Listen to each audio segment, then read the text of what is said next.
میرا سسر دودھ پینے کی ضد کرتا تھا۔ وہ 60 سال کا بوڑھا تھا اور میں جوان تھی۔ میری شادی کو ابھی چند دن ہی ہوئے تھے۔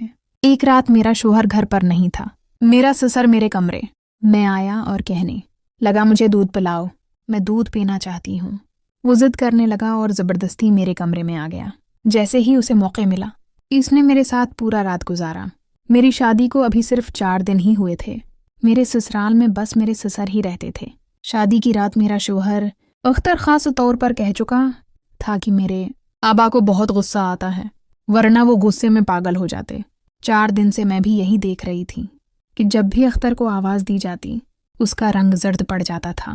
وہ گھبراتا اور فوراً کمرے سے باہر نکل جاتا۔ اختر کی یہ حالت دیکھ کر میرے دل میں بھی سسرال والوں کے لیے بڑا غصہ بیٹھ گیا تھا۔ 5واں دن تھا کہ صبح اختر نے کہا کہ آج ہم باہر گھومنے چلیں گے۔ میں بہت خوش تھی، مگر جیسے ہی میری ساس نے اختر کو پکارا وہ فوراً کمرے سے باہر نکل گیا۔ باہر سے مجھے میرے ساس کے چلانے کی آوازیں آ رہی تھیں۔ وہ کہہ رہے تھے کہ 4 دن شادی کے ہنگامے میں گزر گئے، تمہیں احساس بھی ہے کہ فیکٹری میں تمہاری غیر حاضری کی وجہ سے کتنا نقصان ہو سکتا ہے، اور آج پھر تم چھٹی کر کے بیٹھ گئے ہو۔ فوراً فیکٹری جاؤ اور تمام مزدوروں کے سر پر کھڑے ہو جا تاکہ وہ ٹھیک سے کام کریں۔ تمہاری شادی میں اس لیے نہیں کی کہ تم بس اپنی بیوی کے ساتھ کمرے میں بیٹھے رہو۔ یہ سن کر مجھے بہت غصہ آیا۔ ابھی چند دن ہی ہوئے تھے ہماری شادی کو، اور ان دنوں میں ہی سارا کام کر رہی تھی۔ ناشتہ بنانے کے بعد بھی میری ساس اس میں نکاس نکال چکی تھیں۔ اختر نے مجھے محبت سے سمجھایا تھا کہ ابو کی بات کا برا نہ ماننا۔ میں انہیں باتوں میں الجھن میں تھی کہ میرے سسر کا مزاج ایسا کیوں ہے، لیکن آج جو شور شرابہ انہوں نے مچایا میں تو سچ میں ڈر گئی تھی۔ اختار جب کمرے میں واپس آیا تو اس کا چہرہ زرد پڑا تھا۔ وہ بولا معذرت چاہتا ہوں، مجھے فیکٹری جانا پڑے گا۔ میں نے کہا کوئی بات نہیں، کام پہلے ہے، باہر ہم پھر بھی چلیں گے۔ اختار فیکٹری چلا گیا اور میں باجی کے کھانے کے برتن دھونے لگی۔ شادی کے 3 دن ہی میں نے کھانا بنایا، گھر کے سارے کام کیے، کیونکہ میری ساس نے نوکرانی کو نکال دیا تھا۔ انہوں نے کہا تھا کہ جب بہو گھر میں آ گئی ہے تو صفائی بھی وہی کرے گی۔ میں نے پورے گھر کی صفائی کر لی تھی اور تھک ہار کر اپنے کمرے میں آرام کے لیے جانے لگی تو سسر نے مجھے آواز دی۔ میں نے اچھی طرح دوپٹہ اوڑھ لیا اور ان کے کمرے میں چلی گئی۔ میں نے پوچھا ابو جی کچھ چاہیے؟ انہوں نے مجھے سر سے پاؤں تک غور سے دیکھا اور عجیب انداز میں اپنے کھلے ہونٹوں پر زبان پھیر کر کہنے لگے دودھ پینا ہے۔ یہ سن کر سب سے پہلے مجھے اپنے دوپٹے کا خیال آیا، کیونکہ وہ میرے سینے سے سرک چکا تھا۔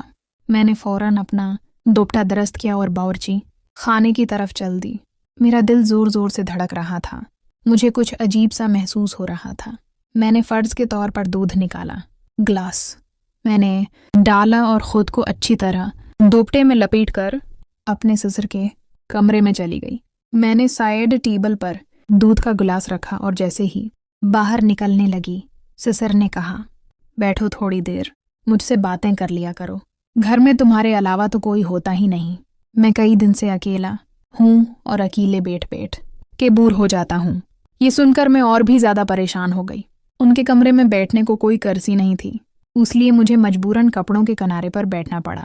انہوں نے آدھی ادھوری باتیں شروع کی، مگر جیسے ہی انہوں نے دودھ کا گلاس ہاتھ میں اٹھایا لگا دیا، فوراً ہٹا دیا اور بولے یہ بہت ٹھنڈا ہے، میں اتنا ٹھنڈا دودھ نہیں پی سکتا، مجھے تو گرم دودھ پسند ہے۔ یہ کہہ کر ان کی نظروں نے میرے چہرے سے ہوتے ہوئے میرے پورے جسم پر سفر شروع کر دیا۔ ان کی نظروں میں کچھ ایسا تھا کہ مجھے بے چینی ہونے لگی۔ میرے ماتھے پر پسینے کے قطرے نمایاں ہو گئے تھے۔ میں نے جلدی سے دودھ کا گلاس لیا اور دوبارہ باورچی خانہ کی طرف چل دی۔ میں نے دودھ کو ہلکا سا گرم کیا اور پھر واپس لے گئی۔ جیسے ہی میں نے گلاس ان کے سامنے رکھا، انہوں نے دودھ کے ساتھ میرا ہاتھ بھی تھام لیا۔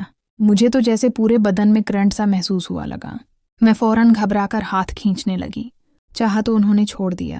میں کمرے سے نکلنے لگی تو کہنے لگے کہاں جا رہی ہو، یہاں بیٹھو، مجھ سے باتیں کرو، تنہائی مجھے کچو مارنے لگتی ہے۔ یہ سن کر میرا دل اور زیادہ بے چین ہونے لگا۔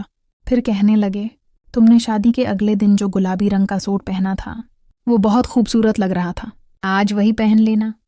یہ سن کر مجھے بہت برا لگا۔ یہ فرمائش تو میرے شوہر کو کرنی چاہیے تھی، میرے سسر کو نہیں۔ جب بھی اختر فیکٹری چلا جاتا، میرا سسر مجھے اپنے کمرے میں بلا لیتا، عجیب نظروں سے دیکھتا، بار بار اپنے ہونٹوں پر زبان پھیرتا اور کہتا، مجھے دودھ پینا ہے، مجھے گرم دودھ بنا کے دو۔ جب میں دودھ دے کر جانے لگتی، وہ میرا ہاتھ پکڑ لیتا اور کہتا، میرے پاس بیٹھو، مجھ سے باتیں کرو۔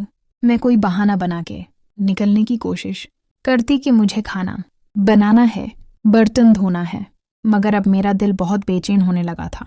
میں سوچ رہی تھی کہ اختر سے بات کرنی چاہیے، لیکن کیسے؟ وہ تو اپنے ابو کے سامنے کانپتا تھا، سر جھکا کے بس جی کہتا رہتا تھا۔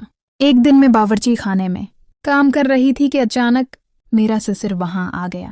اس نے مجھے پیچھے سے پکڑ لیا، اچانک سے ٹیبل سے ٹکرا گئی۔ دیا اور جو کچھ میرے ساتھ ہوا میں بیان نہیں کر سکتی۔ میں کسی طرح اپنی عزت بچا کر اپنے کمرے میں چلی گئی، دروازہ بند کر لیا، کڑی لگا دی اور بستر